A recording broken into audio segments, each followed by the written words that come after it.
Angalia katikati mtoto wetu usipotee. Hii siyo regejege.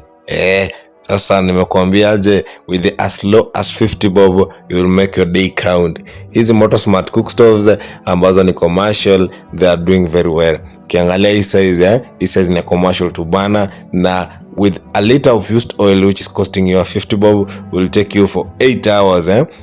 Moto ni mingi, moto ni safi, hakuna moshi, hakuna supu kwa sufuria na hakuna bad smell. Unapika kwa haraka, chakula kinaiva vizuri. Hizi Moto Smart jiko zinapatikana hapa Laiti Kariobangi hapo Raunda. Namba zangu ziko hapo kwa bio, unaweza nipigia, unaweza uliza maswali hapo kwa comment section najibu, na pia unapiga tu direct, tunaongea, nafanya deliveries countrywide. Zinaitwa Moto Smart Cook Stoves, natumia used oil na ziko available in different sizes. Moto ni safi, hakuna moshi, hakuna bad smell, hakuna soot kwa sufuria. Ile used oil natumika kidogo kidogo sana, moto ni mingi vizuri, itakupikia chakula yako kiive vizuri. So pale kwa hoteli inafanya vizuri sana, ita reduce pale gharama ya kupika pale na unapata profit yako vizuri. So nipigie leo uweze kupata yako. Nasema zinaitwa Moto Smart Cook Stoves na zinapatikana hapa Kariobangi Light Industry.